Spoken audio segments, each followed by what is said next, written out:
Hello everyone and welcome back to our channel. कैसे हैं आप सभी? आई होप आपकी तैयारी अच्छी चल रही होगी। तो चलिए आज देखते हैं हम बायोकेमिस्ट्री से कार्बोहाइड्रेट से आने वाले 20 इंपॉर्टेंट एमसीक्यूज। तो चलिए सॉल्व करते हैं एक एक करके, जिसमें पहला क्वेश्चन है general ratio of carbohydrates. Carbohydrates का जनरल रेशियो क्या होता है? तो चलिए देखते हैं। कभी आपने ग्लूकोज का स्ट्रक्चर देखा है या फॉर्मूला देखा है? क्या होता है? C6H12O6। ये क्या है? हमारे ग्लूकोज का फॉर्मूला। अब अगर किसी और स्ट्रक्चर की बात की जाए, राइबोज की C5H10O5। यहाँ पे आप सभी को कुछ कॉमन नजर आ रहा है? ये देखिए 6 इक्वल है, करेक्ट? यानी ये दोनों रेशियो इक्वल होंगे। और 12 जस्ट इनका डबल, यानी ये 1:2:1 के रेशियो में प्रेजेंट होते हैं। यहाँ भी देखिए ये 1, ये भी 1 और ये इनका डबल यानी 2, यानी 1:2:1। तो रेशियो क्या होगा? 1:2:1 जनरल रेशियो है हमारे कार्बोहाइड्रेट्स का। ठीक है, चलिए करेक्ट आंसर आप सभी को समझ आया, 1:2:1। चलिए नेक्स्ट क्वेश्चन में चलते हैं। Carbohydrates contain the following functional group. Carbohydrates कौन कौन से ग्रुप कंटेन करता है? तो चलिए, अगर आपने देखा होगा किसी का स्ट्रक्चर, चलिए यहाँ पे हमने बना लिया 6 कार्बन, यानी ये क्या बन गया हमारा? कहीं ना कहीं ग्लूकोज का स्ट्रक्चर। ठीक है, तो देखो अब यहाँ पे मान के चलो मैंने डबल बॉन्ड ओ भी, कई बार आपने देखा होगा डबल बॉन्ड ओ लगता है, कई जगह आपने देखा होगा CHO ग्रुप लग जाता है, करेक्ट? तो यहाँ पे क्या प्रेजेंट होता है? H एंड OH, इनका सिमिलर चलता है। ठीक है, ये आपके ऐसे कुछ होते हैं। क्लियर है? C डबल बॉन्ड O यानी आपका कीटोन ग्रुप हो गया। कौन सा ग्रुप हो गया? कीटोन। CHO यानी आपका अल्डिहाइड ग्रुप हो गया, करेक्ट? क्लियर है सभी को इतना? तो कौन कौन से ग्रुप? ये एल्कोहलिक ग्रुप हुआ, हाँ यस एल्कोहलिक ग्रुप है। एल्डिहाइड ग्रुप हुआ, यस एल्डिहाइड ग्रुप है। क्योंकि हमारे कार्बोहाइड्रेट्स में जो मोनोसेक्राइड्स होते हैं वो दो इस बेसिस में भी डिवाइड होते हैं, एक एल्डोस दूसरा कीटोस, करेक्ट? कीटोन ग्रुप होता है, यस कीटोन ग्रुप भी होता है। यानी आंसर क्या होगा? All of the above. ठीक है, क्लियर है सभी को? चलिए नेक्स्ट क्वेश्चन में आते हैं। Which is the type of monosaccharides? Monosaccharides का टाइप पूछा है इसमें से, तो चलिए देखते हैं। मोनो मीन्स क्या होता है? Single. Mono means single, saccharides means sugar unit, correct? यानी आपका सिंगल शुगर यूनिट इसमें से कौन है? अब अगर क्लासिफिकेशन देखा जाए कार्बोहाइड्रेट्स का, तो वो डिवाइडेड होता है मोनोसेक्राइड्स, डायसेक्राइड्स, ओलिगोसेक्राइड्स और आप सभी का polysaccharides. Mono means single, di means double, oligo means 2 से 10 के बीच में, poly means n number of sugar units. ठीक है, क्लियर है? अब इसमें से हमको देखना है, मोनोसेक्राइड डिवाइड होता है आपके एल्डोस और कीटोन ग्रुप में। यहाँ पे मोनोसेक्राइड्स पूछा है, इसलिए हम मोनोसेक्राइड्स का क्लासिफिकेशन देखेंगे। एक तो ये कैटेगरी होती है, दूसरी कैटेगरी होती है नंबर ऑफ कार्बन्स के बेसिस में। ये फंक्शनल ग्रुप के बेसिस में था, नंबर ऑफ कार्बन्स में होता है ट्रायोस, टेट्रोस, पेंटोस, हेक्सोस और ऐसे ही आपके कुछ आगे। हेक्सोस से होता है ग्लूकोज, राइबोस से में यानी 5 कार्बन कंटेनिंग, इरिथ्रोज यानी कि 4 और ट्रायोस में ग्लिसरल्डिहाइड। क्लियर है? अब अगर एल्डोज और कीटोस की बात की जाए, तो देखो एल्डोज के ए से समझ जाना अंडा, और इस अंडे का ध्यान रखने वाला एगर। एग मीन्स अंडा और उसका ध्यान रखने वाला एगर। ठीक है, तो ये मैंने लिख दिया एगर।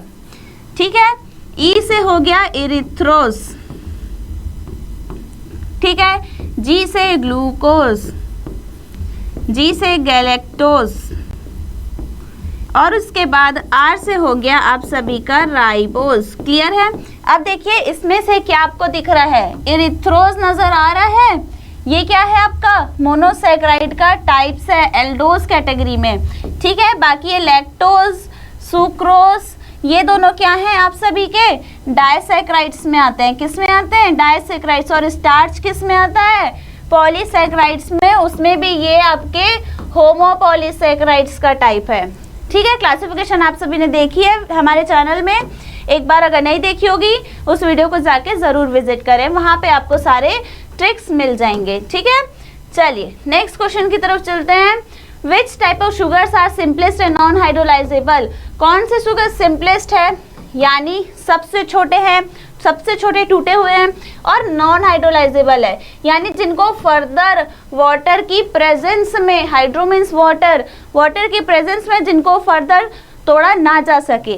तो ऑप्शन से मोनोसैकेराइड यानी सिंगल यूनिट, एक, ओलिगो मीन्स 2 से 10, पॉली मीन्स n नंबर। अब आप इस एक नंबर को और छोटे में तोड़ सकते हैं क्या, नहीं तोड़ सकते। तो ये क्या होगा, सिंपलेस्ट और नॉन हाइड्रोलाइजेबल यानी ये फर्दर टूट नहीं सकता। इसमें 2 से 10 है तो डेफिनेटली ये 1 2 3 चाहे जितने में तोड़ लो 10 तक, है ना।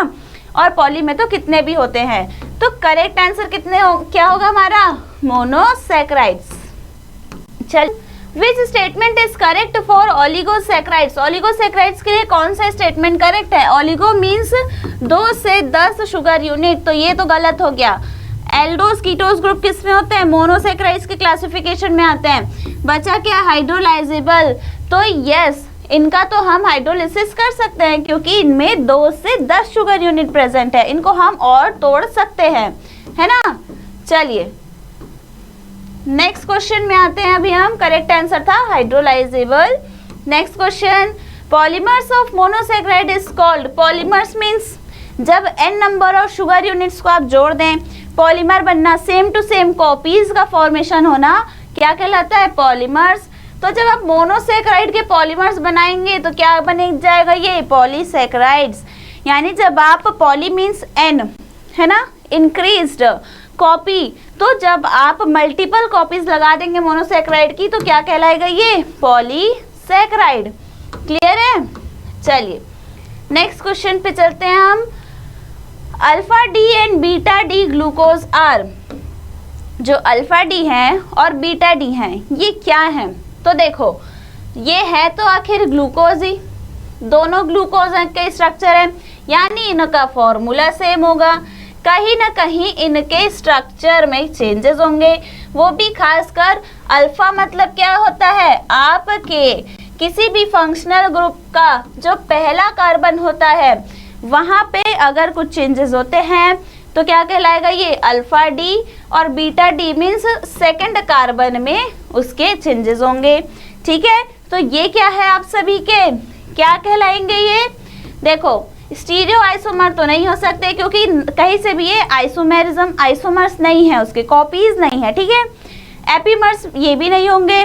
बच्चे क्या हमारे पास, एनोमर्स, ये क्या है, एनोमर्स हैं, एक जैसे थोड़े से होते हैं, बस कहीं ना कहीं इनके फॉर्मूले में, फंक्शनल ग्रुप में थोड़ा चेंजेस हो जाता है।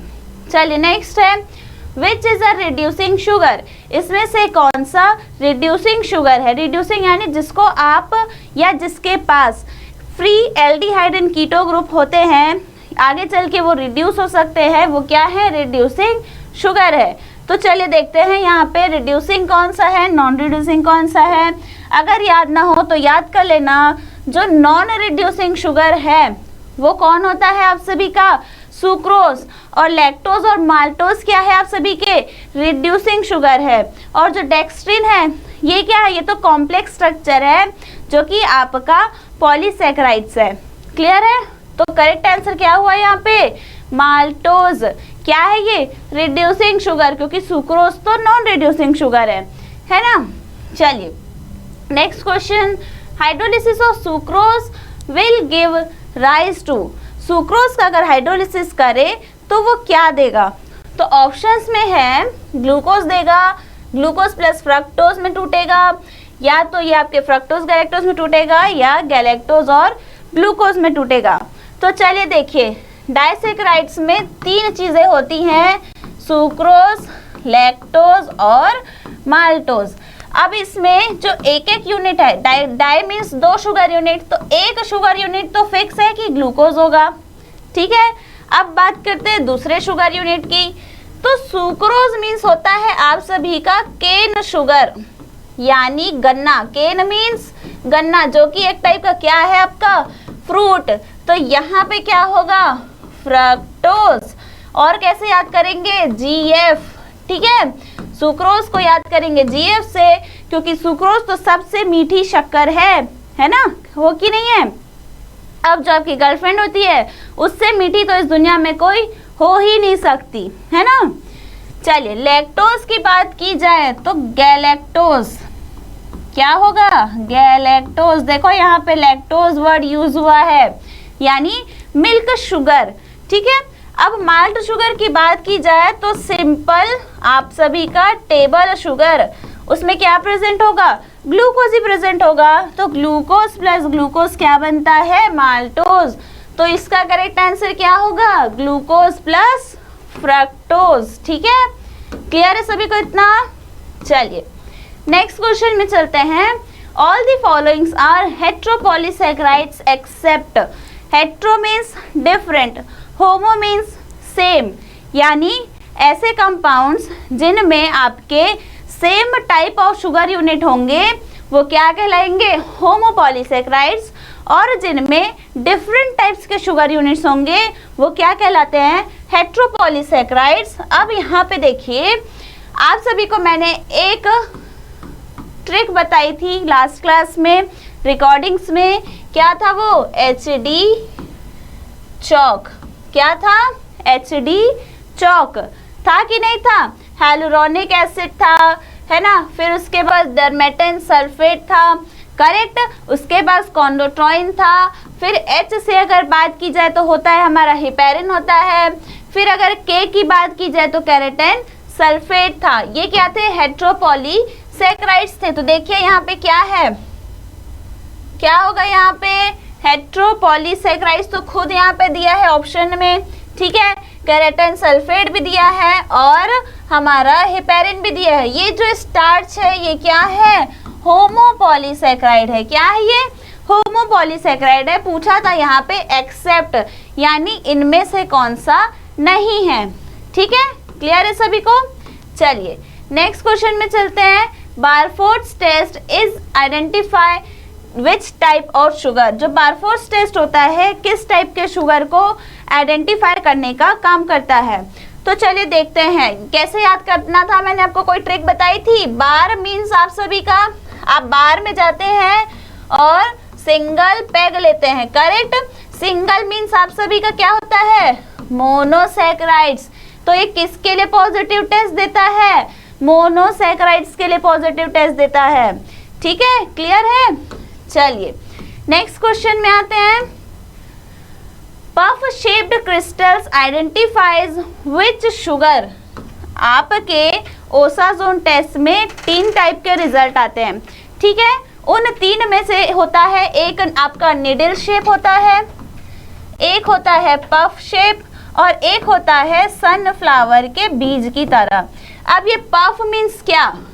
पफ आपने कभी देखा है जब दूध को आप फाड़ते हैं, पनीर जब बनता है तब कैसा दिखता है वो, हाँ कैसा दिखता है ये आपके लैक्टोज की तरह दिखता है, ठीक है। यानी दूध मीन्स क्या हुआ आपका लैक्टोज मिल्क। तो आपका पफ शेप क्रिस्टल कौन देगा लैक्टोज देगा, ठीक है। क्लियर है सभी को इतना। चलिए नेक्स्ट क्वेश्चन में आते हैं अभी हम। Question homopolysaccharide made up of glucose. अब यहाँ पे ऑप्शंस क्या है डेक्स्ट्रिन, डेक्ट्रोज, डेक्स्ट्राइन और इन्यूलिन। अब इसमें से क्या बताना है इनमें से कौन सा होमोपॉलीसैकेराइड ग्लूकोज से बनता है। अगर डेक्स्ट्रोज की बात की जाए तो ये आपके डी यानी कि आपके लिवोरोटेटरी ग्लूकोज का से फॉर्मेशन होता है, लेकिन जो आप सभी का डेक्स्ट्रेन है ये सिंपल ग्लूकोज से बनता है। किससे बनता है सिंपल ग्लूकोज से। देखिए डेक्स्ट्रोज आपका डेक्स्ट्रोरोटेटरी है, ठीक है। डेक्स्ट्रिन आप सभी का क्या है अमाइलेज से बना है पार्शियली।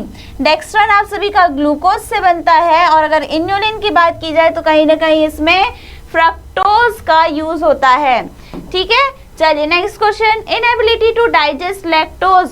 जो लैक्टोज को डाइजेस्ट नहीं कर पाते हैं उनका क्या कहता है या क्या होता है उनको लैक्टोज इनटॉलरेंस यानी डाइजेस्ट नहीं कर पाते, यानी पचता नहीं है, उनको बर्दाश्त नहीं होता, सहन नहीं होता, तो क्या कहलाएगा ये? Lactose intolerance. ठीक है, क्लियर है सभी को?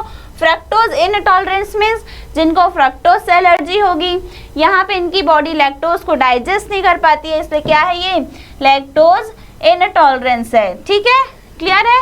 चलिए, गैलेक्टोसेमिया, गैलेक्टो प्लस सेमिया, तो यहाँ पे क्या होगा? गैलेक्टोसेमिया का मतलब गैलेक्टो से क्या हो जाएगा? गैलेक्टोज, गैलेक्टो से गैलेक्टोज, यानी जब आपकी बॉडी गैलेक्टोज को यूज नहीं कर पाती है वो क्या कहलाता है? गैलेक्टोसेमिया।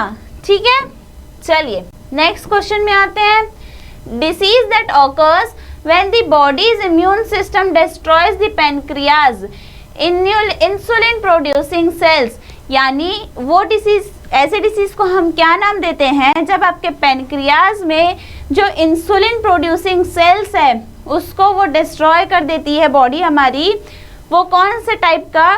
डायबिटीज। नॉर्मल सी बात है, पैनक्रियाज में आपके इंसुलिन प्रोड्यूसिंग सेल को डिस्टर्ब कर रही है, डिस्ट्रॉय कर रही है, तो क्या तो टाइप 1 डायबिटीज होगा या टाइप 2? तो ये क्या कहलाता है आप सभी का? टाइप 1 डायबिटीज, जहाँ पे आपके इंसुलिन प्रोड्यूसिंग सेल ही खत्म हो जाते हैं। अब जब इंसुलिन प्रोड्यूस नहीं हो रहा है तो आपकी बॉडी में जो ग्लूकोज घूम रहे हैं ब्लड के साथ, उनको रिसीव करने का काम कौन करेगा? करेक्ट। चलिए, क्लियर है सभी को इतना? देखिए, टाइप 1 डायबिटीज होता है इंसुलिन डिपेंडेंट डायबिटीज या फिर जुवेनाइल ऑनसेट डायबिटीज, जो बच्चों को होता है बेसिकली। ठीक है, यहाँ पे आपके पैनक्रियाज में जो इंसुलिन प्रोड्यूसिंग सेल्स है वो डिस्ट्रॉय हो जाते हैं। टाइप 2 डायबिटीज को नॉन इंसुलिन डिपेंडेंट कहते हैं, जो कि आपके बड़ों को होता है। यहाँ पे क्या होता है? जो लेवल ऑफ शुगर या जो ग्लूकोज है वो बहुत हाई हो जाता है, या तो इस वजह से कि जो इंसुलिन है वो उसको डाइजेस्ट नहीं कर पा रहा है, यूटिलाइज नहीं कर पा रही हमारी बॉडी, उससे ज़्यादा इंसुलिन की कमी हो गई, उससे ज़्यादा आपका शुगर यहाँ आ रहा है आपकी बॉडी में, इस वजह से क्या होता है? शुगर लेवल आप सभी का इंक्रीज हो जाता है। ठीक है, चलिए, glycogen is which type of starch? Glycogen कहाँ से मिलता है हमको? एनिमल से मिलता है। कहाँ से मिलता है? एनिमल से मिलता है। ठीक है, या तो आपके इंटेस्टाइन, लिवर, पिग के, है ना, किससे मिलता है ये? मोस्टली लिवर और मसल से मिलता है। ठीक है, क्लियर है? चलिए next question, which carbohydrates helps to prevent blood clotting? है ना, देखो, hyaluronic acid, dermatan sulphate basically आपके कॉस्मेटिक्स में यूज होते हैं। बच्चा हमारा हिपैरिन, हिपैरिन, वॉरफेरिन, ये सारे क्या हैं? आपके ब्लड क्लॉटिंग को रोकने में हेल्प करते हैं। कहीं ना कहीं ये क्या करते हैं? ब्लड थिनिंग एजेंट टाइप से होते हैं, है ना। चलिए, the general test for detection of carbohydrates, carbohydrates उस सैंपल में प्रेजेंट है कि नहीं है, इसको डिटेक्ट कौन करता है? हमारा मॉलिस टेस्ट। देखो, बारफोस टेस्ट तो मोनोसैकेराइड्स को बताता है, ओसाजोन हमारे लैक्टोज, माल्टोज और मैनोज को बताता है, आयोडीन टेस्ट हमारे स्टार्च को बताता है, हमारा मॉलिस टेस्ट सैंपल में कार्बोहाइड्रेट प्रेजेंट है कि नहीं ये कंफर्म करता है, तभी हम आगे बढ़ते हैं। जब ये पॉजिटिव आता है तभी हम आगे के कार्बोहाइड्रेट्स के टेस्ट को लगाना शुरू करते हैं। ठीक है, क्लियर है? नेक्स्ट क्वेश्चन है, high concentration of glucose in urine is called. Urine में अगर ग्लूकोज का कंसंट्रेशन बढ़ जाए तो देखो, ग्लूकोज प्लस यूरिया, यानी यूरिन में ग्लूकोज का कंसंट्रेशन बढ़ा हुआ है, करेक्ट। फिर यह है आपके hyperglycaemia, hyper means increase, glycaemia यानी आपके ब्लड में जब ग्लूकोज का कंसंट्रेशन कहीं ना कहीं इंक्रीज हो रहा है। ठीक है, पॉलीडिप्सिया मींस फ्रीक्वेंटली आपको जब बार बार प्यास लगती है, वो है पॉलीडिप्सिया। करेक्ट आंसर क्या है? ग्लाइकोसोयूरिया। ठीक है, ये थे कुछ इंपॉर्टेंट 20 MCQs जो कि आपके एग्जिट एग्जाम में डायरेक्टली और इनडायरेक्टली इन्हीं से ही घुमा फिरा के आपसे पूछे जा सकते हैं। मिलते हैं नेक्स्ट चैप्टर में, तब तक के लिए all the very best, keep studying.